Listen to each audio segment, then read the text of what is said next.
Saudara-saudariku yang terkasih, salam sukacita untuk kita semua. Sudahkah kita memberi senyum hari ini? Jumat 1 Agustus 2025. Gereja memperingati Santo Alfonsus Maria de Liguori, uskup dan pujangga gereja. Kita awali permenungan kita dengan tanda kemenangan Kristus dalam nama Bapa, Putra, dan Roh Kudus. Amin. Permenungan kita diambil dari Injil Matius bab 13 ayat 54 sampai 58.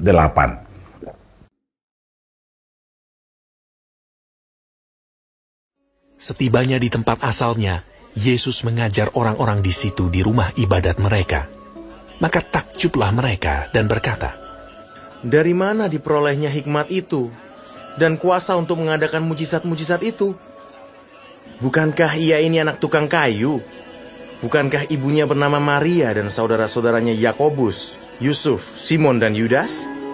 Dan bukankah saudara-saudaranya perempuan semuanya ada bersama kita?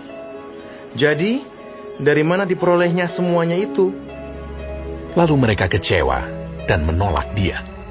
Maka Yesus berkata kepada mereka, "Seorang nabi dihormati di mana-mana, kecuali di tempat asalnya sendiri dan di rumahnya." Dan karena ketidakpercayaan mereka, tidak banyak mukjizat diadakannya di situ. Saudara-saudariku terkasih, Injil yang kita dengarkan hari ini bercerita tentang Yesus ditolak oleh orang-orang sekampungnya. Mereka menolak Yesus karena mereka melihat kehidupan dan karya Yesus yang begitu luar biasa. Ia mampu memikat banyak orang dengan pengajarannya, dengan mujizat yang dilakukannya. Banyak orang takjub pada pengajaran Yesus, tapi tidak bagi orang sekampungnya. Bagaimana mungkin hal itu bisa Yesus lakukan? Bukankah dia anak seorang tukang kayu? Kita tahu profesi tukang kayu bagi orang sekampung Yesus adalah profesi yang dianggap rendah, tergolong orang miskin. Bagaimana mungkin orang yang dianggap rendah, orang yang miskin itu memiliki kemampuan yang luar biasa? Bagaimana Yesus bisa mengajar dan melakukan mujizat sehingga memikat banyak orang datang mendengar dan mengikutinya? Orang banyak mengalami kesembuhan dan sukacita karena Yesus. Walaupun begitu baiknya Yesus, orang sekampungnya tetap menolaknya. Maka Yesus tidak mengerjakan banyak mujizat di daerah asalnya. Saudaraku terkasih, walaupun ia ditolak oleh saudaranya sendiri, Yesus tidak marah. Tidak memaksakan kehendaknya. Ia menerima apapun yang mereka katakan untuk dirinya. Bagi saya dari kisah ini ada dua hal yang bisa menjadi permenungan kita. Pertama, penolakan terhadap kehadiran Yesus akan terus terjadi sampai kapanpun. Kita akan berhadapan dengan penolakan-penolakan ini. Dan kita perlu mengingat hal ini. Bahwa Yesus akan tetap ditolak oleh siapapun. Yesus yang kita imani mengajarkan kita sikap hidup yang berlawanan dengan kebiasaan dunia. Dan itulah yang membuat orang menolak dia.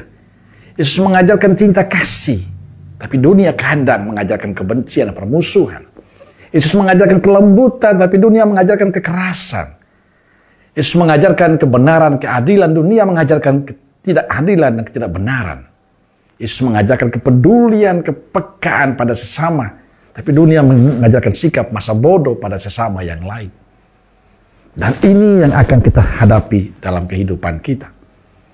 Yang kedua, sikap menghakimi. Kisah penolakan terhadap Yesus menunjukkan pada kita bahwa manusia sangat mudah menghakimi, menilai orang lain sesukanya sendiri. Orang hanya menilai dari penampilan luarnya. Orang hanya menilai dari latar belakang keluarganya. Padahal manusia terus berkembang. Selalu bertumbuh. Sikap mudah menghakimi menutup mata hati kita akan kemurahan dan kebaikan Tuhan pada diri sesama kita. Injil hari ini mengajak kita untuk terus belajar dari Yesus.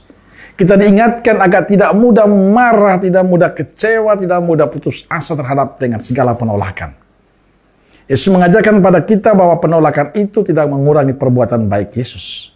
Ia tetap melakukan perbuatan baik kepada banyak orang.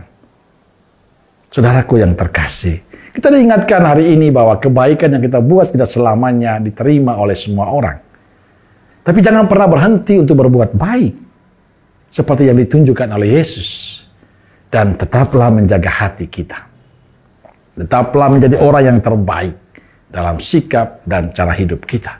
Karena apapun yang kita buat demi kemuliaan Tuhan. Amin. Semoga Allah yang Maha Kasih memberkati saudaraku sekalian, Bapa, Putra, Roh Kudus. Amin. Roh Kudus Nazaret, doakanlah kami. Amin. Berkah dalam.